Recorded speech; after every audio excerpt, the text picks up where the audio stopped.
We're here for our Week 7 rewind, coming straight to you from Flemington, New Jersey, coming off of a Dierks Bentley concert down in the PNC Arts Center in Homedale, coming off a sweep of Gentlemen's Club. So now you're all caught up to date. Let's get into some games here. This weekend's, I guess, theme must have been splits and no-shows. Because some of the games where I saw splits, full teams were not there. A week before Memorial Day, we're basically at the halfway point for the season. Some people are at the halfway point for their season. And some teams are still having trouble fielding teams. So let's get into that really quick. SWAT versus Legends in Torpy, which I was thinking was going to be a run fest after SWAT had put up huge numbers against Hitmen.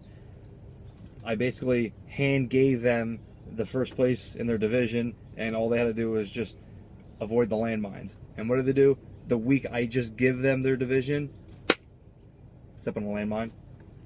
First game, they take down 11-5. I was not there for the first game. Second game I show up, it was 7-2 in like the 6th inning. And then something very uncharacteristic for SWAT. Errors. And I'm talking bad errors. It looked like a little league team throwing the ball around in the infield, and I expect more from a team that has discipline on defense. If I had, I would have played some like dun dun dun dun dun dun music because it was shenanigans. Lead off like triple up the middle. Next batter hits the hole. Next batter, I think it was a walk, and then a single, bases loaded, ball hit to like the shortstop. No, I'm sorry. Ball hit to the shortstop, who made a great diving catch, throws the ball to third, gets the force out. Then they try to get the relay to second, throws it into the outfield. Then that throw comes back over the third baseman's head again, and basically it turned into, instead of a force out, it turned into a sacrifice, technically inside the park home run. It's even hard to explain. You had to be there to see it. But basically, they put up a 7 spot in that inning, and then SWAT kind of went down 1-2-3. A lot of long balls hit. A lot of, I think they should just keep the ball on the ground a little bit, get some base runners. But it seems like everyone was just kind of hungry for home runs on a short field with the wind blowing slightly out. And I saw to end the game just 3 long outs to center and left field.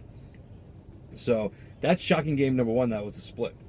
Second game, that was a split. No side versus Hitmen, and I told you it was probably going to be a split here, depending on who shows up.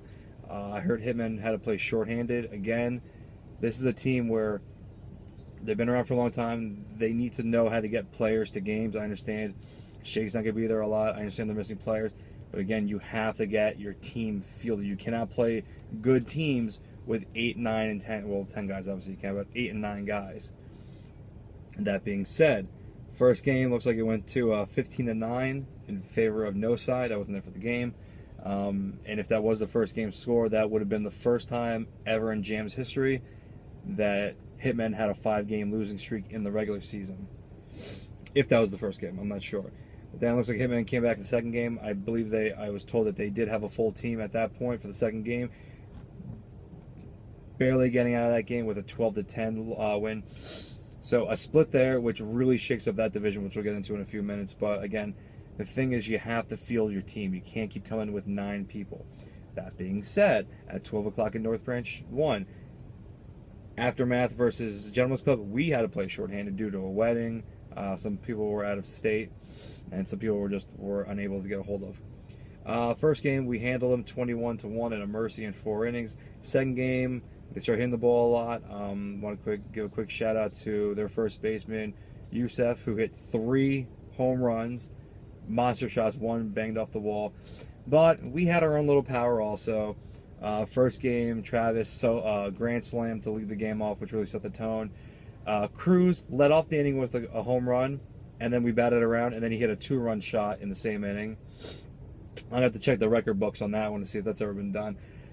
Rafiq had a home run to opposite field because he's got that kind of power.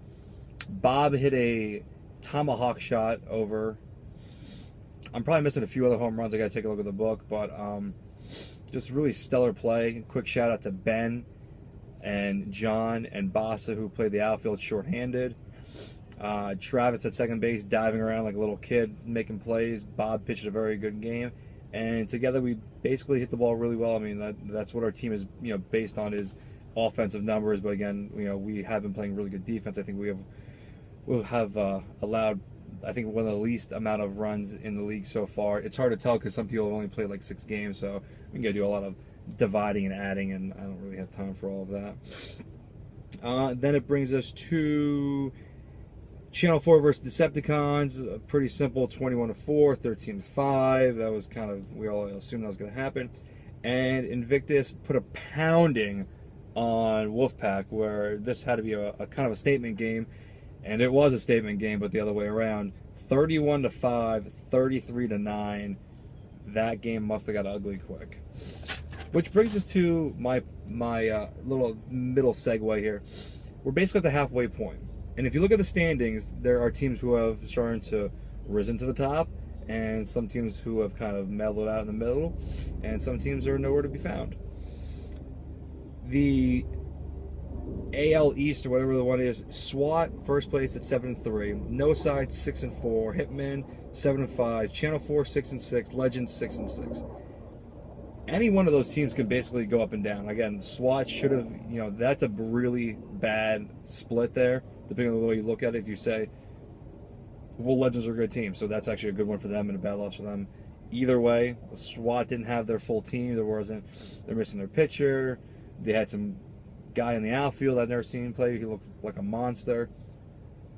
But again, those are games you need to win because it's going to get tougher in the second half when you have to play these teams again now, and they know each other now. So I think there's going to be a really good finish on that division. In our division, the NL East or West or whatever it is, Invictus at 9-1, Aftermath at 9-3, Shaw's at 7-1, Wild at 3-3. Now, we played 7 weeks already. They've played 6 games. And they're a good team, but here's the problem. Now you have to start making up all these games.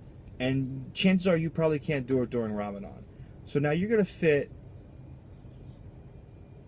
How are we playing? We're playing 22 games this year? 22 or 24 games?